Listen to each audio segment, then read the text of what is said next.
Good morning, teachers. Good morning, sir. I am Mohammad Ziaul Haq Shah, principal of Danish Public School, Faksu. Today, I am going to present a session about teachers capability enhancement session. इसका जो main मकसद है वो ये है कि teachers के अंदर हमने स्किल्स किस तरह से डेवलप करने हैं, किस तरह से हमने टीचर्स में जो है वो चीजें जनरेट करनी है जिससे वो इन स्किल्स को प्रैक्टिकली जो है अप्लाई करें स्टूडेंट्स पे। तो पहला जो है यहाँ पर हमने एक कोड रखा है, good teachers know how to bring out the best in students. जो बेस्ट टीचर होता है उसको ये पता होना चाहिए कि किस तरह से उसने स्टूडेंट्स के अंदर जो बेस्ट होता है, नेचुरली जो बेस्ट हो, उसको हमने किस तरह से निकालना है स्टूडेंट्स के अंदर से, किस तरह से उसके टैलेंट को जो है अप्रिशिएट करके उसका जो है उसको उसकी प्रैक्टिकल लाइफ में उसको इम्प्लीमेंट कराना है। तो पहला जो आपका है वो पहली स्लाइड जो है एंटरिंग अ क्लासरूम। जब आप क्लासरूम में जाते हो तो आपने किस तरह से जाना, smile on face can change the whole world. जब आप क्लासरूम में एंटर हो जाओगे तो सबसे पहली चीज ये है कि आपने एक मुस्कुराता हुआ चेहरा लेना, मतलब स्टूडेंट पहले ही खुश होना। जैसे यहाँ पर हमने दिखाया है कि एक टीचर के फेस पर हमेशा स्माइल होनी चाहिए, ठीक है। तो नेक्स्ट जो है आपका A well-dressed person is likely to get more positive response. अगर आप ड्रेस्ड अच्छे से हो, आपको देखकर स्टूडेंट खुश होगा। जैसे कि हमने यहाँ पर दिखाया है कि स्टूडेंट अगर अच्छे ड्रेस में है, एक रीजनेबल ड्रेस में है, तो उससे उसकी पर्सनैलिटी का इफेक्ट जो है उस स्टूडेंट्स पे पड़ता है और उनकी जो है रियल लाइफ में भी उसका वो इफेक्ट कंटिन्यूअसली होता है। नेक्स्ट आपकी स्क्रीन पर है know your subject well. Classroom में आप एंटर होंगे तो आपका सबसे पहले ये होना चाहिए कि सब्जेक्ट पर होल्ड आपका जो सब्जेक्ट है पढ़ाना है उस पर आपको पूरा पता होना चाहिए कि किस तरह से उसको प्रेजेंट करना है, पढ़ाना क्या है, वो सारी चीजें आपको खुद उन चीजों पर होल्ड पहले होना चाहिए। आपने उसको पहले ही पढ़कर आना है क्लासरूम में। फिर डिसिप्लिन जो है ये बहुत ही ज्यादा जरूरी है, मस्ट बी अ प्रायोरिटी। जब आप क्लास में एंटर होते हो तो an index of class, teacher must be clear about his or her goals and expectations from the students. Maintain discipline by will not force. आपको जो है क्लास में डिसिप्लिन मेंटेन करना, आपने स्टूडेंट्स के सामने ऐसी एक्टिविटीज करनी है कि स्टूडेंट्स खुद जो है डिसिप्लिन वे में रहे। ऐसा नहीं करना है कि बाय फोर्स हम स्टिक लें या कुछ और, तो उस तरीके से हम उनको डिसिप्लिन मेंटेन कराएं, बल्कि आपने क्लास का माहौल ऐसा बनाना है, स्टूडेंट्स के साथ ऐसे ट्रीट करना है कि वो जो है खुद ही एक वो कंसंट्रेटेड रहे आपकी क्लास में। देन कम्स पेडागोजिक स्किल्स, ये टीचिंग स्किल्स है। तो know subject matter, knowing subject matter is an easy job, presenting it is a task. Subject के बारे में जानना जो है वो एक आसान काम है, लेकिन अगर आप उसको प्रेजेंट करते हो तो वो बहुत ज्यादा डिफिकल्ट हो जाता है। Try to convey different things differently. आपने मुख्तलिफ चीजों को एक मुख्तलिफ अंदाज में करना है। कोई भी आप कॉन्सेप्ट समझाते हो बच्चों को तो उसको एक नया तरीका आपने ढूंढना है। अगर बच्चों को एक तरीके से समझ नहीं आ रहा है तो उसके लिए आपने दूसरा जो है तरीका ढूंढना है, किस तरह से आपने बच्चों को वो चीजें सिखानी। Multi linguistic approach is the best one, और इसके लिए जो सबसे इंपॉर्टेंट है वो है multi linguistic approach. For example कोई स्टूडेंट है, हमारे क्लास में स्टूडेंट्स बहुत सारे ऐसे हैं जिनका मदर टंग कश्मीरी है ना, तो अगर आप उनको आज उर्दू में या इंग्लिश में बात कर रहे हो तो उनको समझ नहीं आ रहा, आपने उनको कोई चीज सिखानी है तो आपने उनको आप उसमें बहुत सारी लैंग्वेजेस का यूज, जैसे कश्मीरी आप उनका जो मदर टंग है उसमें उनको ज्यादा आसान हो जाता, तो उस तरीके से आपने लैंग्वेजेस का यूज करना। फिर जब आप क्लास में जाते हो तो यूज फ्रेंडली जेस्चर्स, जैसे आपने हैंड रेज कराए, ऐसी चीजें, आपकी स्माइल, आपके फेस पर स्माइल होगी, तो ये जेस्चर्स आपके होंगे, इससे स्टूडेंट्स जो है अट्रैक्ट रहेंगे और खुश रहेंगे। फिर आपकी क्लास में जो व्हाइट बोर्ड है उसका यूटिलाइजेशन आपने कैसे करना। व्हाइट बोर्ड का utilization, multi coloured things are attractive. आपने व्हाइट बोर्ड में मल्टी कलर्स का यूज करना, जैसे बहुत सारे ब्लैक है, रेड है, इन मार्कर्स का यूज करो, डिफरेंट यहाँ पर हमने दिखाया भी है। इससे क्या होगा, आपका व्हाइट बोर्ड जो है वो अट्रैक्टिव बनेगा और स्टूडेंट्स भी ज्यादा कॉन्सेंट्रेटेड रहेंगे। Then diagrams and designs explain the subject matter more clearly. जो डायग्राम्स होती है या डिजाइन्स होते हैं, उनमें जब आप डायग्राम बनाओगे तो स्टूडेंट उनकी तरफ अट्रैक्ट हो जाता है। उन पे जो लेबल आप लगाते हो, जो कॉन्सेप्ट होता है वो पूरा स्टूडेंट्स के अंदर दिमाग में बैठ जाता है। उससे वहां पर उसको जो चीज उसने समझनी होती है वो उस डायग्राम को ध्यान में रखकर ही उसको समझ लेता है सारी चीजें, और वो लॉन्ग टाइम के लिए उसको याद भी रहती है। Student presentation on white board makes every session more interesting. Students की प्रेजेंटेशन जैसे कि हमने लास्ट टाइम में क्लास में किया भी था और ये बहुत इफेक्टिव रहा। इससे बहुत सारे स्टूडेंट्स ऐसे थे जिनके अंदर वो फियर था, अंदर से डर था कि हम किस तरह से सामने निकले, तो वो उनके फियर को रिमूव करने के लिए जो प्रेजेंटेशन है बहुत ज्यादा जरूरी है, और इसको आपने वाइसली मैनेज करना है क्लास में। ऐसा ना हो कि मतलब हम प्रेजेंटेशन करें, उसके लिए आप कोई डे फिक्स कर सकते हो, जैसे सैटरडे रख सकते हो उसके लिए प्रेजेंटेशन को। स्टूडेंट्स को पहले ही बता दिया कि आपका प्रेजेंटेशन है, तो they have to be prepared for that day. Okay, तो then class management. Class management, आपको क्लास मैनेज कैसे करनी है? सबसे पहले जो क्लास मैनेज करने के लिए है वो आप खुद जो है वो प्रिपेयर होने चाहिए। एक प्लान वे से लेक्चर को प्रिपेयर करना है। Lecture should already be plan. आपने पहले ही लेक्चर को प्लान करना है। Then utilize the class time to the fullest. अगर 40 मिनट की क्लास है तो क्लास से 5 मिनट या 2-3 मिनट पहले ही बाहर नहीं आना। आपने उस टाइम को पूरा यूटिलाइज करना है, जितना हो सके बच्चों के लिए उसको फायदेमंद बनाना है। Keep the students interested and concentrated towards the topic. अगर आप कोई टॉपिक पढ़ा रहे हो तो बच्चा उसमें इंटरेस्टेड होना चाहिए। ऐसा ना हो कि कोई बोर हो जाए, बच्चे तंग आ गए होंगे क्लास में, तो उस पर आपने कॉन्सेंट्रेट करना है। Help students to be free to ask doubts.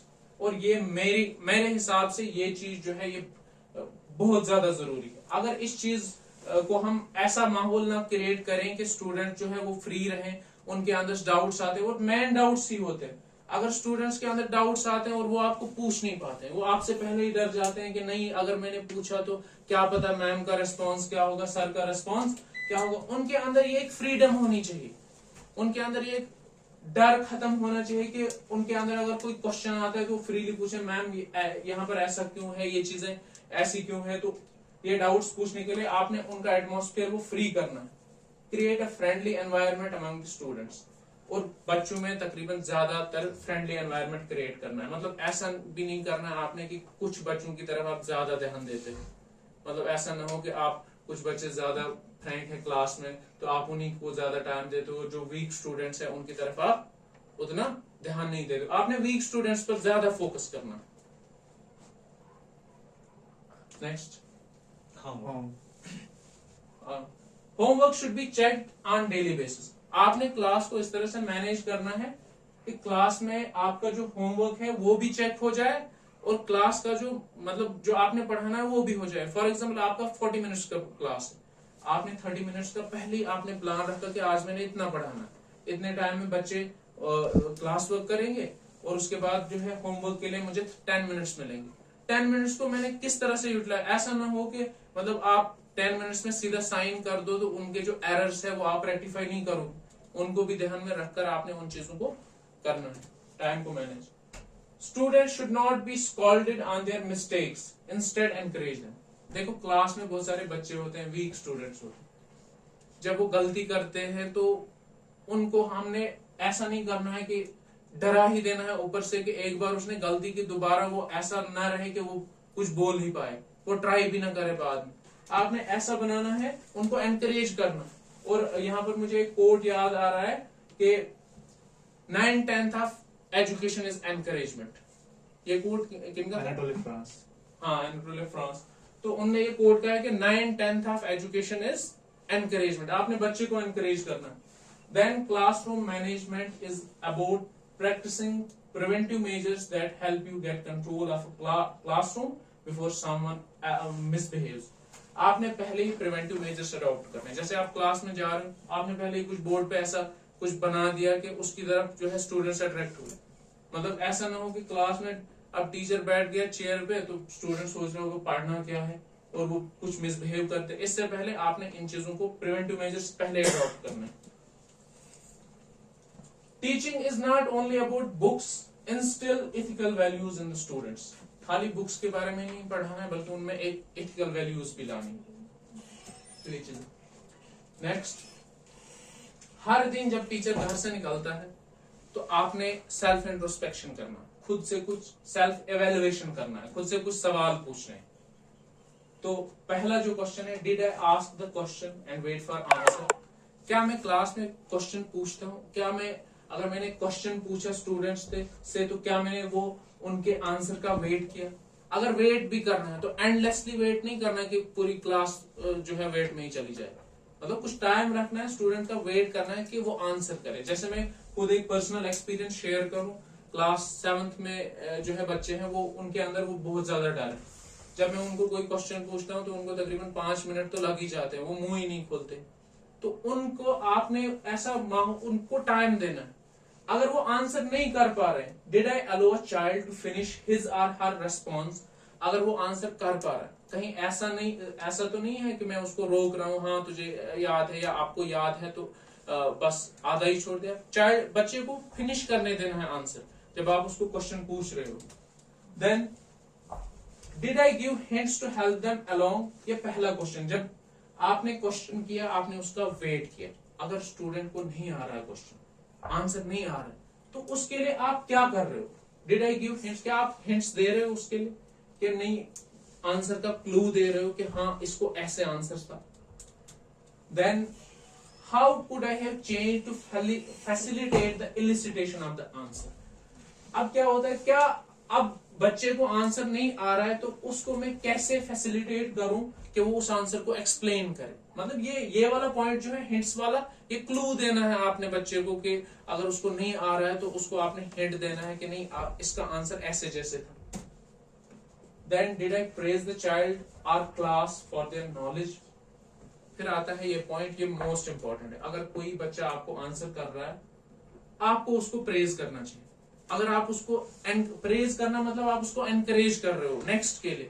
अब अगर कोई आंसर कर रहा है, आप उसको एनकरेज ही नहीं कर रहे हो, आप उसको तारीफ ही नहीं कर रहे हो, ऐसी चीजें, तो उससे वो डिस्करेज होता है ज्यादा।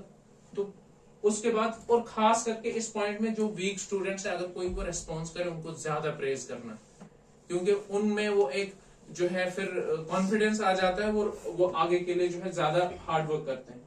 Did I set the ground rules for the discussion before I begin.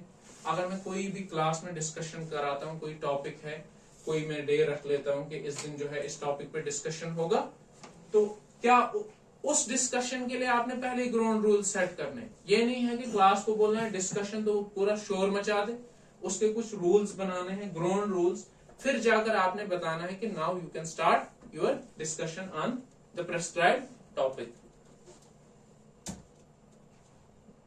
फिर जो आता है, am I aware of the participation of all children. और ये चीज भी हमने क्लास में बहुत ज्यादा देखी, हम जो है बहुत सारे बच्चे जो है उनकी तरफ ध्यान नहीं देते। ऐसा होता है कि मतलब कुछ स्टूडेंट्स हमें तेज लगते हैं, अच्छे होते हैं, तो हम उनको ज्यादा ध्यान देते हैं।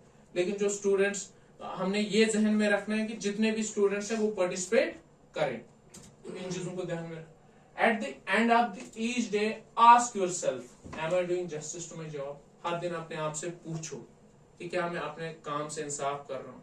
अगर मैं सुबह से बच्चों को पढ़ा रहा हूँ तो क्या उनको मिल रहा है वो चीज जिसके लिए मैं यहाँ पर जॉब कर रहा हूँ, वो चीज आपने ध्यान में रखनी। Now dear teachers, thank you for giving us your valuable time. You are not just teachers but the members of the DPS family. We believe in your efforts, loyalty and enthusiasm that you are putting in to take this institute to the new heights, and surely we will thrive together for the best of the cause, inshallah.